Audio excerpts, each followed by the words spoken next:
Hola a todos y bienvenidos nuevamente. A continuación, tenemos la ponencia de microbiota y su impacto en el metabolismo por el doctor Iván Torre. El doctor Iván estudió la licenciatura en biología en la Universidad Autónoma Metropolitana Unidad Xochimilco. En la Ciudad de México, un doctorado en ciencias biomédicas por la Universidad Nacional Autónoma de México. En la Ciudad de México, investigador en Ciencias Médicas C, en el Departamento de Fisiología de la Nutrición del Instituto Nacional Ciencias Médicas y Nutrición Salvador Subirán. Es miembro del Sistema Nacional de Investigadores del Consejo Nacional de Ciencia y Tecnología, así como miembro fundador de la Asociación Mexicana de Investigadores de los Institutos Nacionales de Salud y Hospitales de Alta Especialidad. Tiene 27 artículos de investigación publicados en revistas indexadas en PubMed. Es profesor de asignatura en la Escuela de Dietética y Nutrición del ISSSTE, Universidad del Noreste, Universidad Modelo, Universidad Autónoma de Durango y Centro de Orientación Alimentaria. Muchas gracias, Iván.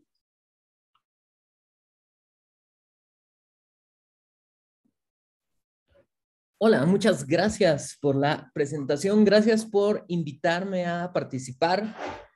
Y pues el día de hoy quiero compartir con ustedes este tema muy, pero muy interesante. Microbiota y su impacto en el metabolismo. Voy a compartir mi presentación y poner mi timer.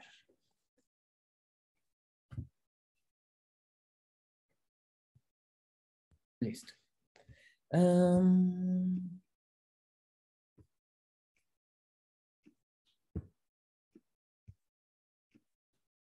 ¿Están viendo la presentación? Sí, gracias. Muy bien. Entonces, este tema realmente interesante, microbiota y su impacto en el metabolismo. Voy a hacer pequeñito esto. Muy bien.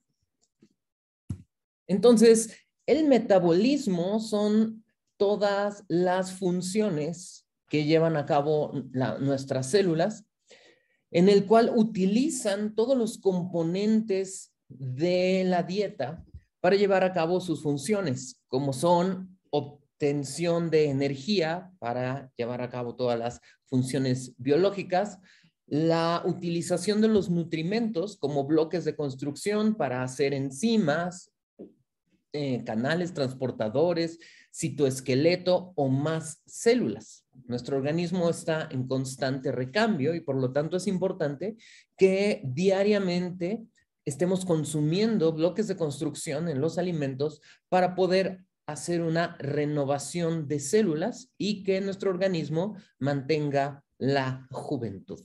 Y finalmente, reserva de energía. Esto es muy importante porque nuestro organismo siempre va a pasar por periodos de alimentación y ayuno y por lo tanto necesitamos tener reservas de energía. Esto es muy importante porque nuestro organismo lleva a cabo muchas funciones diferentes, cada órgano tiene funciones diferentes y en un momento particular.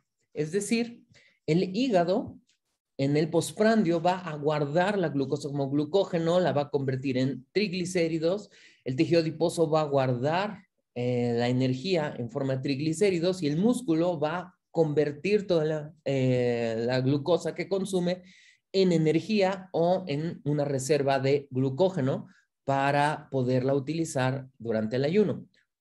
Mientras que en el ayuno, entonces, cuando hay una falta de glucosa, que es la fuente principal de energía en el organismo, el tejido adiposo libera ácidos grasos para alimentar al músculo, al corazón y al riñón, que son órganos que no paran de trabajar. Y el hígado provee glucosa para eritrocitos y las células del cerebro. Todo esto ocurre de manera muy controlada y es sorprendente cómo nuestro organismo mantiene el control del metabolismo, ya que si algo de lo que estamos viendo en estas dos diapositivas ocurre de manera equivocada, ya sea en exceso o en déficit, vamos a tener problemas muy graves. una disminución en la capacidad del músculo de captar glucosa, pues se convierte en intolerancia a la glucosa, que da lugar a la diabetes tipo 2. Una incapacidad del hígado de guardar glucosa como glucógeno también da lugar a la hiperglucemia. La incapacidad del tejido adiposo de guardar la grasa como triglicéridos va a mantener elevados los lípidos en la circulación, generando resistencia a la insulina en los diferentes órganos y simultáneamente un exceso de, por ejemplo, de liberación de ácidos grasos del tejido adiposo, pues va a generar alteraciones metabólicas. Un exceso de liberación de glucosa por el hígado va a generar alteraciones metabólicas. Un exceso de destrucción de las proteínas del músculo, generando proteólisis, va a generar sarcopenia y mayor hiperglucemia. Por lo tanto, el metabolismo debe controlarse de manera muy precisa y nuestro organismo tiene hormonas que controlan el metabolismo. Este es un ejemplo, como por ejemplo aquí está la insulina, la cual al unirse a su receptor en la membrana de las células de nuestro organismo va a activar vías de señalización dentro de nuestras células para llevar a cabo las funciones metabólicas y de esta manera coordinar el metabolismo. Entonces, brevemente, las diferentes hormonas de nuestro organismo controlan el metabolismo al incrementar o reducir las vías metabólicas según las necesidades. Por ejemplo, las hormonas del páncreas, insulina y glucagón, y de las glándulas adrenales, la adrenalina y cortisol, van a modular el metabolismo de tal modo que la insulina estimula el anabolismo, glucagón, adrenalina y cortisol, el catabolismo, y tienen funciones en diferentes órganos. Las hormonas del tejido adiposo también viajan a la circulación, llevando a cabo efectos en diferentes órganos y también a nivel del sistema nervioso central. Las hormonas del páncreas viajan también en respuesta a los alimentos para llevar a cabo efectos en diferentes órganos, como incrementar la captura de glucosa en el músculo, la reducción en la producción de glucagón en el páncreas durante el postprandio y controlar el consumo de alimento a nivel del sistema nervioso central. Entonces, las hormonas tienen un efecto periférico, pero también un efecto central. Aquí está. Es decir, las hormonas que salen del estómago, del intestino, del colon, del páncreas, del tejido adiposo, no solo tienen efectos en el hígado, en el músculo y en el tejido adiposo, sino que viajan al cerebro para controlar el balance energético. Entonces, en el cerebro está el hipotálamo, el cual tiene dos poblaciones de neuronas, orexigénicas y anorexigénicas, que van a regular el balance energético. Y esto es muy importante y como podemos ver en este panorama breve que les he dado, las hormonas controlan el metabolismo, haciendo que tengamos un balance energético, donde la energía que ingresa es igual a la energía que se gasta. Mi organismo incrementa el gasto energético en respuesta al consumo de alimentos o lo reduce cuando hay una reducción en el consumo de alimentos. Y de este modo también nuestro organismo controla hacia dónde se van los nutrimentos. Se guardan en el hígado, se guardan en el tejido adiposo, se utilizan en el músculo. ¿Y por qué hablo de todo esto si el tema es microbiota? Pues porque la microbiota es como si fuera otra glándula endocrina. Así como el páncreas, el tejido adiposo, las adrenales, los ovarios, testículos, la célula, la microbiota intestinal también libera moléculas que va a tener un impacto en nuestro metabolismo. La microbiota son todas las bacterias, virus y levaduras que habitan en nuestro organismo, ya sea en la superficie de nuestra piel o en el interior del sistema digestivo. Tenemos diferentes poblaciones de bacterias en las diferentes regiones de nuestro cuerpo, a tal grado de que cada pliegue de nuestra piel puede contener bacterias muy distintas que el pliegue que está relativamente cerca. De este modo, en cada rincón de nuestro cuerpo tenemos diferentes tipos de bacterias que son específicas para cada hábitat. En nuestro intestino, en nuestro sistema digestivo, tenemos una pequeña cantidad de bacterias en el estómago y en el intestino delgado y una gran cantidad de bacterias en el colon. El 95% de las bacterias de nuestro organismo están en el colon porque es el lugar más adecuado para que las bacterias puedan crecer, reproducirse y alimentarse. Entonces, miren esta imagen tan importante. Ahí está, por fin. Listo. En esta imagen, lo que les estoy mostrando es que la microbiota modifica o regula muchas funciones de nuestro organismo. La microbiota modula la movilidad gastrointestinal, la velocidad en la que ocurre el peristaltismo y por lo tanto la capacidad de absorción de nutrimentos. La microbiota también modula la función del sistema inmunitario. La microbiota mantiene la barrera intestinal de mucosa, evitando que entren partículas de alimentos no digeridas a la circulación, generando alteraciones como alergias a los alimentos. Y la microbiota, al liberar moléculas que viajan al cerebro, tiene un impacto en la función de nuestro sistema nervioso central. Por lo tanto, la microbiota controla la absorción intestinal de nutrimentos, la función de nuestro sistema inmunitario, la resistencia o la susceptibilidad a alergias alimentarias o enfermedad de colon irritable, e incluso muchas de nuestras funciones centrales, como la memoria, el estado de ánimo y el apetito. Por lo tanto, pues la microbiota regula muchas funciones metabólicas. ¿Y qué es lo que hace, a su vez, que nosotros tengamos qué tipo de microorganismos, cuántos y si son benéficos o no? Pues hay ciertos estudios que han encontrado que nuestras variaciones genéticas, nuestra composición genética, puede modular hasta cierto punto el tipo de microorganismos que tenemos en el intestino. El estrés modula a la microbiota. La alimentación modula a la microbiota, el consumo de antibióticos y el tipo de lactancia y la ablactación.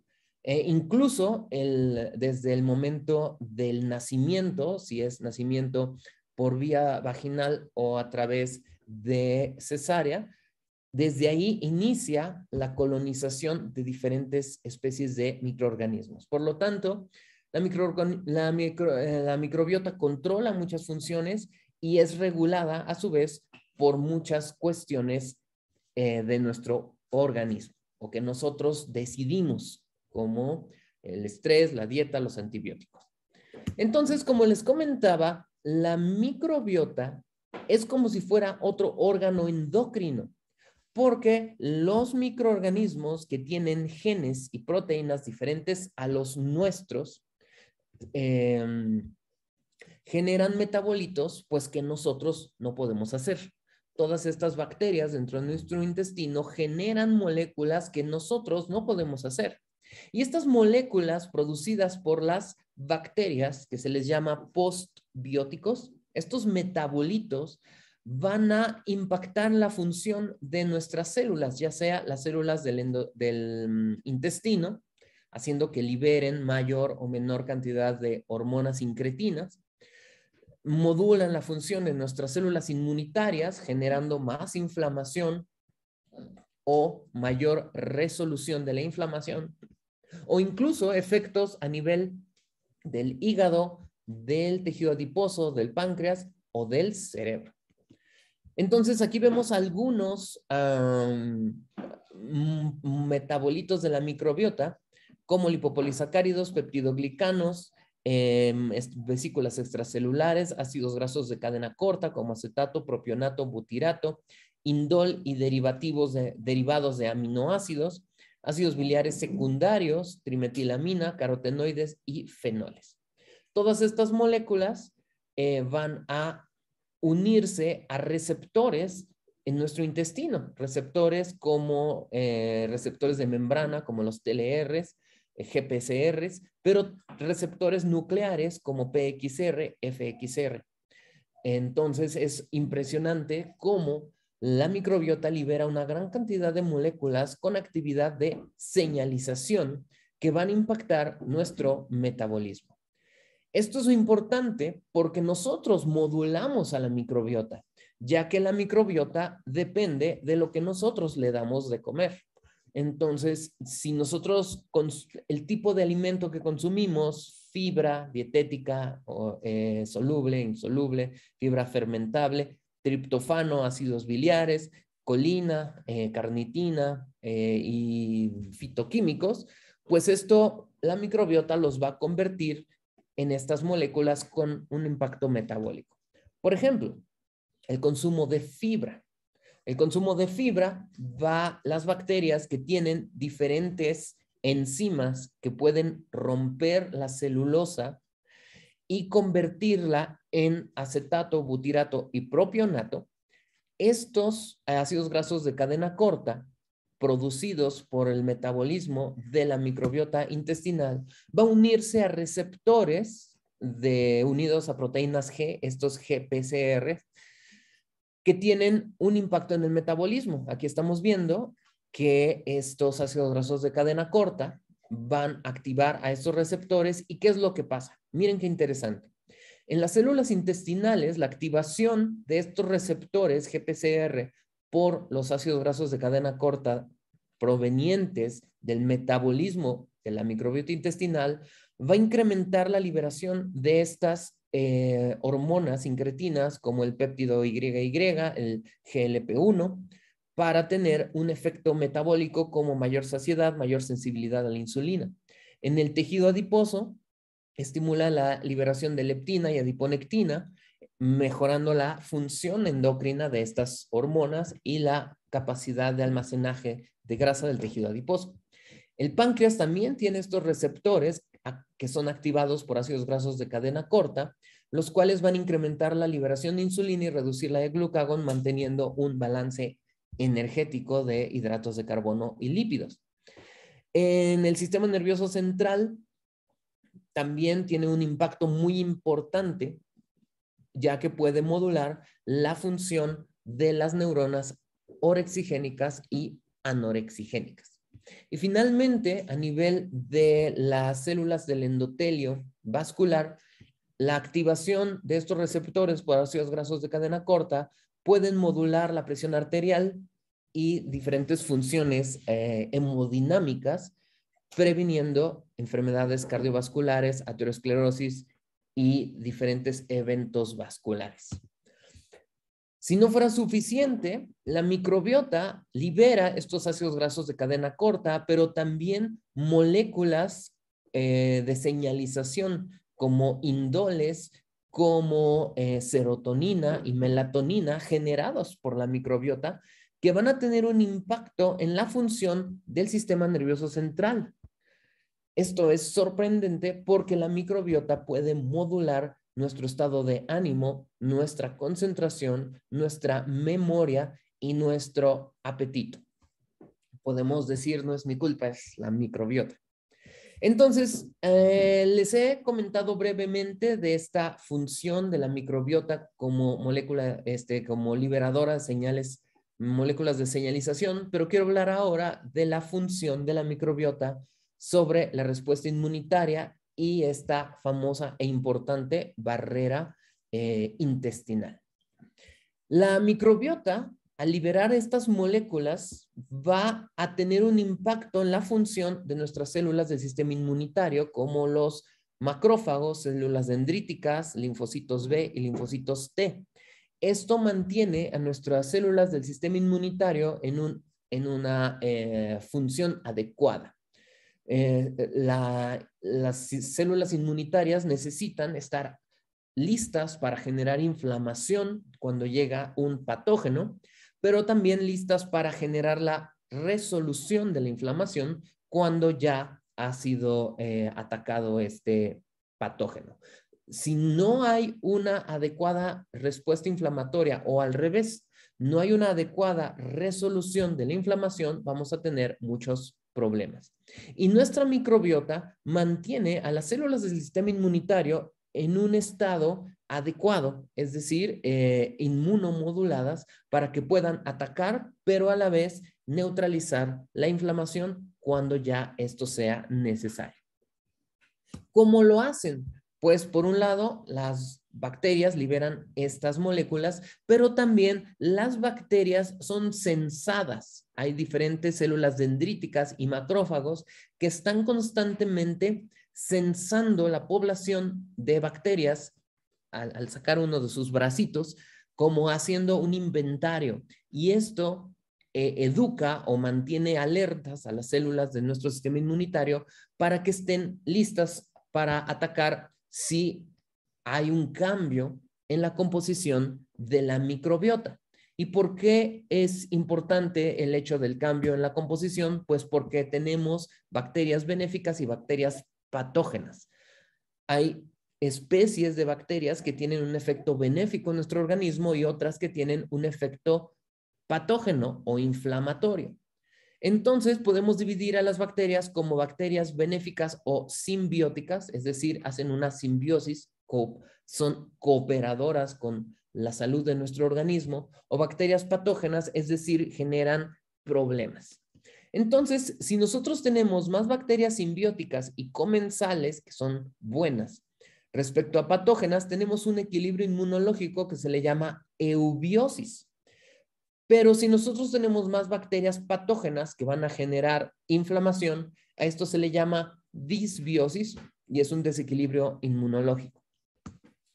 Entonces, miren, aquí está el resumen. Este es un artículo muy, muy bueno que se los recomiendo, que de hecho es además de este año, donde dice que lo que comemos, la fibra, ácidos biliares, fosfatidilcolina y carnitina, aminoácidos, van a impactar en la comunidad de bacterias para generar moléculas, o sea, las bacterias van a consumir esta fibra, estos ácidos biliares, esta carnitina y colina o aminoácidos, y van a liberar ácidos grasos de cadena corta, ácidos biliares secundarios, trimetilamonio, ácidos grasos, aminoácidos de cadena ramificada o estos moléculas con actividad neuromoduladora, como derivados del indol,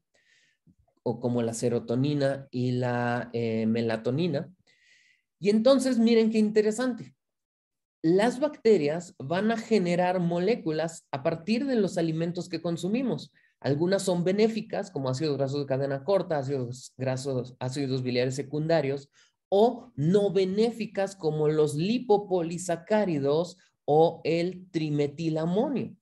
Estas moléculas benéficas o no benéficas de la microbiota van a ingresar al organismo, van a unirse a receptores, como vimos aquí en las células intestinales o en células del hígado, del tejido adiposo o incluso en las neuronas del cerebro, y van a tener impacto en la función de cada uno de los órganos. Generan un efecto benéfico o no en el metabolismo. Un ejemplo muy sencillo y muy dramático es que el consumo excesivo de carnitina y colina incrementa las bacterias Peptostreptococcus y Clostridium. Estas bacterias convierten esta carnitina y colina en trimetilamonio.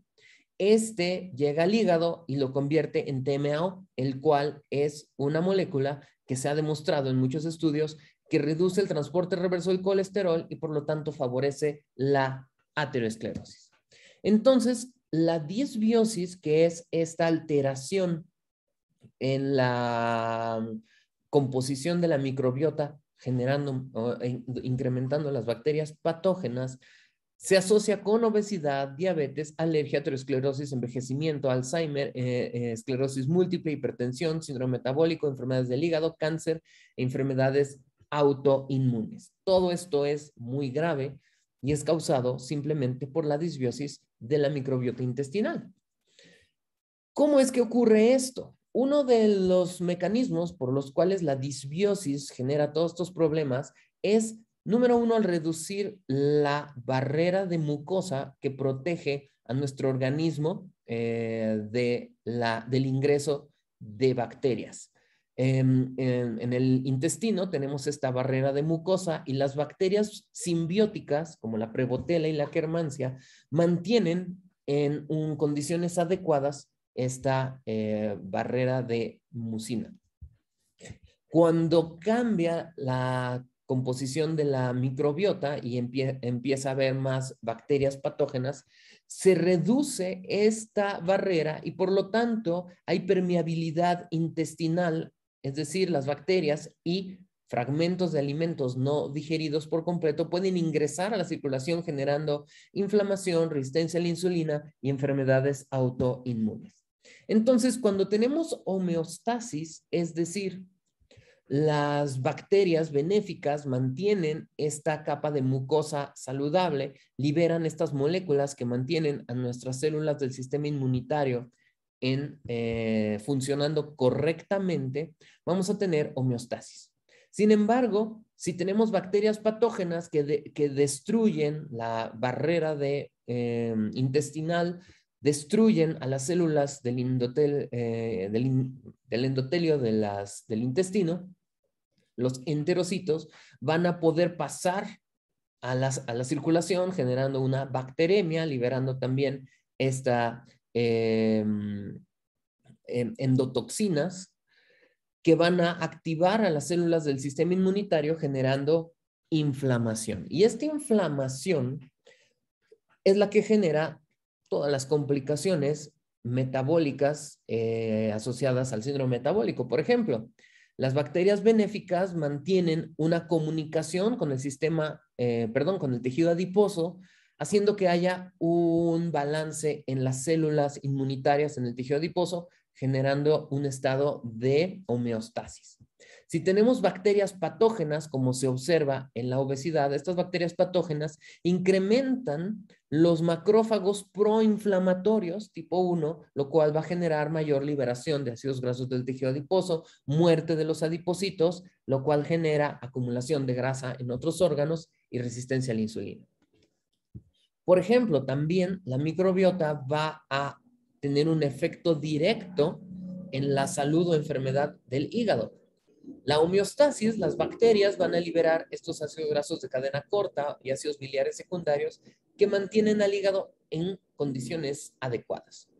Pero por una dieta no adecuada, cambiamos de homeostasis a disbiosis, donde hay ahora bacterias patógenas que van a generar esta permeabilidad intestinal, liberación del lipopolisacárido, otros factores inflamatorios e incluso las bacterias patógenas generan etanol y por lo tanto todos estos derivados de las bacterias patógenas van a generar inflamación en el hígado, acumulación de grasa que va a progresar al hígado graso, la esteatohepatitis, la cual progresa a cirrosis y fibrosis.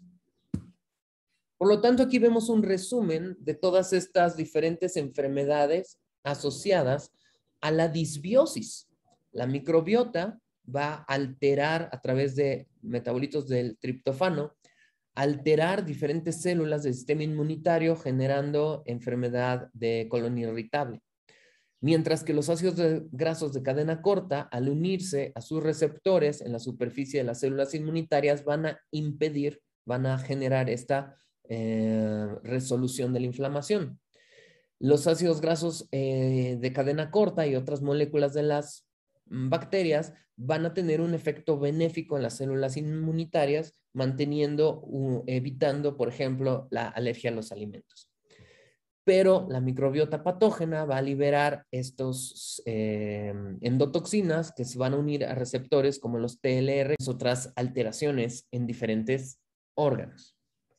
Si no fuera todo esto suficiente, aquí vemos algo muy dramático y es que se ha observado en este último año que las personas que tienen una microbiota saludable tienen mejor pronóstico o incluso ser asintomáticos al haber sido infectados con el virus SARS-CoV-2.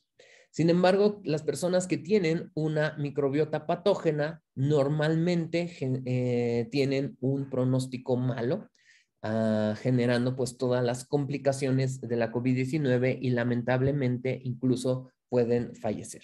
Entonces, esto pues es muy importante y muy grave. Hablando de esto, algo también que es importante y grave es el tema de los antibióticos. La diversidad de la microbiota se mantiene cuando nosotros consumimos una dieta variada. Y mientras más diversidad tenemos, mayor homeostasis y eubiosis.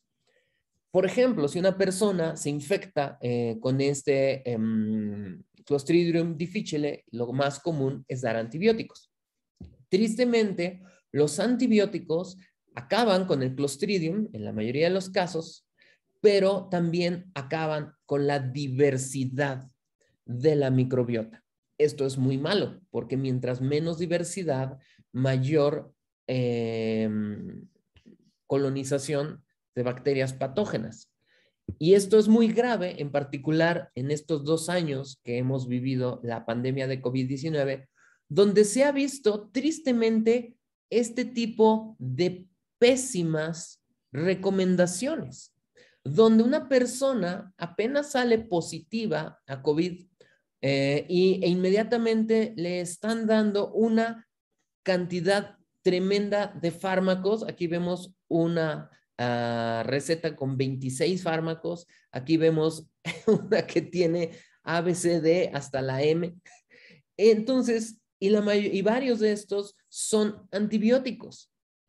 Por lo tanto, si los antibióticos acaban con la microbiota benéfica y la disminución en la microbiota benéfica se asocia a mayor complicación de la COVID-19, pues por eso tenemos esta gráfica. Es muy interesante. Aquí estamos viendo personas que ingresan al hospital habiendo sido tratadas con antibióticos en azul oscuro y personas que ingresan al hospital sin haber sido previamente tratadas con antibióticos. Podemos ver que quienes ingresan al hospital y no consumieron antibióticos previamente, pues el 80%, 1 o 3 días están en el hospital y salen. Pero quienes consumieron antibióticos desde un principio, pues es menor la cantidad de los que están 1 a 3 días, sino que pasa, pueden quedarse 4 o más días e incluso requerir ventilación y tienen un mayor contenido de estos indicadores de inflamación y tormenta de citocinas. Por lo tanto, pues es muy importante recordar que la microbiota tiene muchas funciones metabólicas, pero estas funciones metabólicas son moduladas por mis decisiones, como el consumo de antibióticos. Y vamos a ver ahora el efecto de la dieta y la alimentación. Aquí estamos viendo que la microbiota es un link importante entre la dieta, le llaman aquí occidental y enfermedades crónicas. Sin embargo, de una manera más precisa, es el procesamiento de los alimentos con la microbiota y el problema de obesidad global. Los ultraprocesados tienen un efecto negativo en la microbiota y esto se asocia con enfermedades neurodegenerativas. Hay muchos estudios que evalúan el efecto del consumo de ultraprocesados con la mortalidad. Consumo de ultraprocesados con riesgo de cáncer. Entonces, ¿qué son los ultraprocesados? Algo que es importante que recordemos es que los ultraprocesados es un concepto que procede de esta clasificación NOVA, donde separa los alimentos por grado de procesamiento. Aquí tenemos los ingredientes o la materia prima, y estos son los alimentos procesados que podemos hacer en casa. Estos son buenos, benéficos y saludables porque están hechos con estos alimentos naturales, pero están llevan un procesamiento en casa, una cocción, preparación, pero no estamos hablando de estos como los malos. De lo que estamos hablando como algo que debemos evitar son los ultraprocesados. Los ultraprocesados se diferencian de los platillos procesados en que el ultraprocesado está hecho exclusivamente de ingredientes refinados como sodio, harina, margarina o grasa trans y azúcares simples, además de colorantes, saborizantes y emulsificantes. Y muchos estudios han demostrado que la fructosa tiene un efecto negativo en la microbiota. La fructosa altera la composición, localización y metabolismo de la microbiota en asociación con complicar la colitis. ¿Y dónde está la fructosa? Pues en todos estos productos. La sal y la hipertensión, resulta que la microbiota es un intermediario entre la sal y la hipertensión. Lo que se ha visto en los últimos estudios es que la sal altera la microbiota, la cual va a generar una liberación de citocinas que van a llegar al riñón generando inflamación y de ahí hipertensión. ¿Y dónde están los productos más altos en sodio? Pues tristemente los que les gusta a los niños: jamón, cereales para el desayuno, catsup, margarina y otros de estos productos. No solo esto, sino los edulcorantes artificiales inducen intolerancia a la glucosa al alterar la microbiota intestinal. Los emulsificantes también alteran la microbiota generando síndrome metabólico. ¿Dónde están los edulcorantes y los emulsificantes? Pues en todos estos productos, bebidas para niños, azucaradas con edulcorantes, colorantes, todos estos productos con colorantes y saborizantes. Pues esto es muy, pero muy grave. Sin embargo, hay una buena noticia, que estrategias dietéticas para controlar o prevenir el síndrome metabólico a través de la microbiota intestinal. Lo que se sabe al día de hoy es que frutas y vegetales, al tener estos polifenoles bioactivos, nos llevan a un estado de salud. Porque lo que hacen todos estos alimentos, pues es incrementar las bacterias benéficas, las bacterias simbióticas que van a liberar estas moléculas de señalización que van a tener un efecto benéfico. Mientras que si nosotros consumimos una dieta alta en grasa, alta en azúcares simples, alta en sodio, baja en fibra, como vimos anteriormente, pues tendremos disbiosis e inflamación. Entonces, para que nuestra microbiota esté saludable y feliz, necesitamos consumir probióticos, que son los alimentos con bacterias vivas, y prebióticos, que son los alimentos con la fibra fermentable. De aquí vienen unos conceptos interesantes. Probióticos son las bacterias, prebióticos es el alimento de las bacterias, simbiótico es el alimento que tiene bacterias y los alimentos de los cuales se proliferan, y el posbiótico son los metabolitos de las bacterias, es decir, estas moléculas benéficas que liberaron las bacterias es un posbiótico. Ejemplo, el queso es un posbiótico o también un simbiótico, porque el queso real, el queso se genera a través de justamente la fermentación. Los quesos madurados, estoy hablando. Los quesos madurados están hechos a través de la fermentación de la caseína, los ácidos grasos y la lactosa de la leche por las bacterias, generando un postbiótico, es decir, un alimento con moléculas procedentes de esta fermentación bacteriana.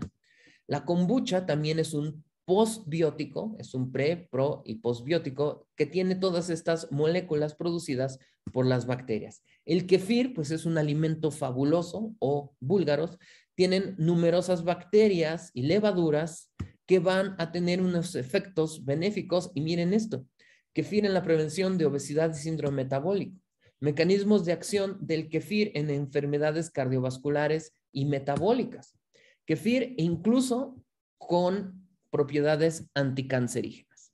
¿Cómo puede hacer todo eso? Pues el kefir tiene un efecto antioxidante que inhibe radicales libres, puede modular las células del sistema inmunitario, inhibiendo el crecimiento del virus en el caso de la infección por SARS-CoV-2, e incluso un efecto antiinflamatorio al reducir la liberación de citocinas, evitando, en este caso, las complicaciones de la COVID-19 y en el caso de las enfermedades metabólicas, la disbiosis genera obesidad, enfermedad cardiovascular, diabetes, enfermedades hepáticas y enfermedades neurodegenerativas, pero los simbióticos, como el kéfir o búlgaros, tienen un efecto antihiperglicémico, antioxidante, antiinflamatorio, evita la hipertensión, evita la dislipidemia y modula la microbiota.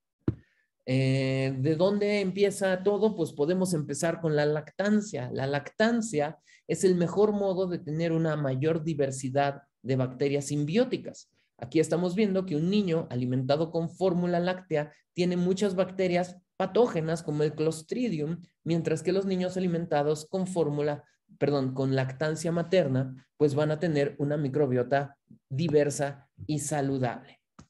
A tal grado se ha visto que no dar leche materna en un niño menor a 6 meses se asocia con hígado graso durante la adolescencia, o al revés, lo mismo, pero al revés, darle a un niño fórmula en los primeros 6 meses de vida, pues va a generar este hígado graso en la adolescencia. Pues esto es muy, muy grave. Sin embargo, pues tenemos buenas noticias. Algunos estudios en los que yo he participado, hemos observado que a ratoncitos que se les da un prebiótico como la saponina, modula la microbiota intestinal, evitando las complicaciones de la obesidad en el hígado, músculo, tejido adiposo. Otros estudios también, ¿dónde estoy? Ay, ya me perdí. Aquí ando. Lo que hicimos fue alimentar ratoncitos con dieta alta en grasa, que se ha visto que tiene un efecto inflamatorio e incluso genera neuroinflamación, hígado graso y alteración del tejido adiposo, pues este prebiótico, la genisteína, puede incrementar el contenido de bacterias benéficas, reduciendo la inflamación, la liberación de estas endotoxinas, evitando las complicaciones de la obesidad.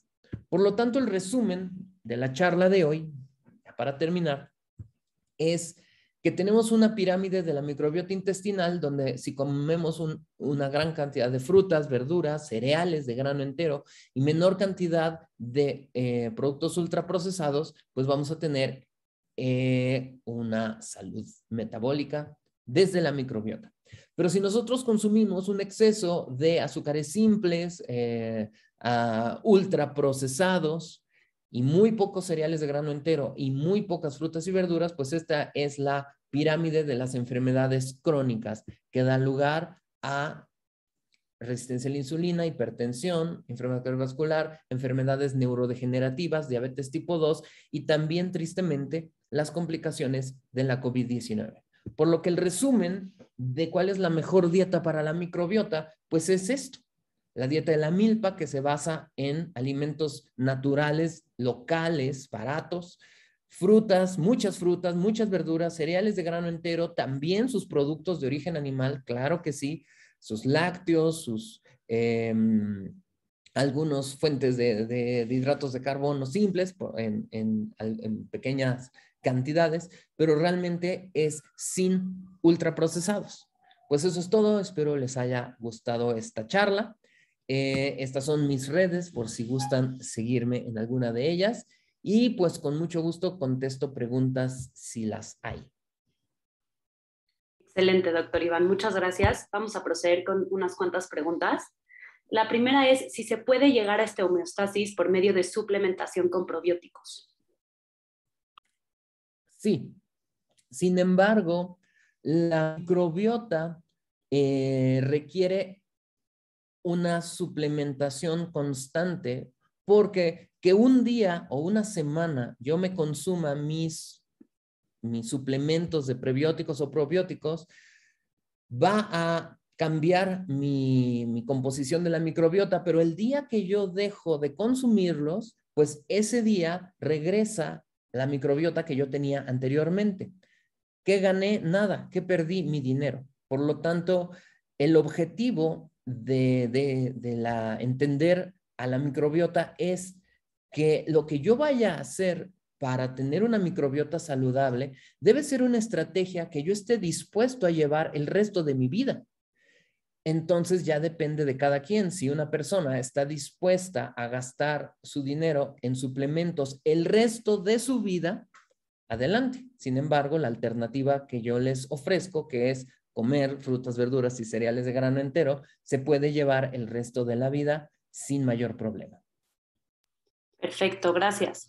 Preguntan también cómo el efecto de los edulcorantes, bueno, cuál es el efecto de los edulcorantes sobre la microbiota y si hay edulcorantes que sean una buena opción o cuáles serían las cantidades apropiadas de estos edulcorantes. Muy bien, es una muy buena pregunta y bueno, podría dar una charla entera de ese tema, o sea, es un tema muy vasto. En muy resumen voy a decir, nada es malo en dosis bajas. Que un día a la semana o cada 2 días consuma un producto con edulcorantes no calóricos, no voy a tener disbiosis y resistencia a la insulina. El consumo en cantidades bajas y no diario de edulcorantes no tiene ningún efecto nocivo. Ningún alimento o ningún suplemento, nada es malo por sí mismo, sino que todo depende de la dosis. El problema es cuando todos los productos que consumimos son light, son bajos en calorías y aparte, o sea, aparte de consumir edulcorantes en los productos que yo como, aparte yo le agrego sobrecitos de edulcorantes a mis alimentos, pues entonces la dosis que estoy recibiendo todos los días es elevada y ahí es donde empiezan los problemas. Por lo tanto, no es que un sobrecito de algún edulcorante eventualmente me va a generar disbiosis, sino que es el estilo de vida. El estilo de vida basada en productos light nos va a llevar a obesidad y resistencia a la insulina. Perfecto, doctor Iván. Pues muchas gracias por esta ponencia tan interesante. Es un tema que ha tomado gran importancia en los últimos años y pues se encuentra en constante investigación. Fue un gusto tenerlo con nosotros el día de hoy y le voy a compartir la constancia que le otorga el Departamento de Salud del Ibero por estar con nosotros el día de hoy. De igual forma, se la voy a hacer llegar por correo electrónico. Gracias. Muchas gracias.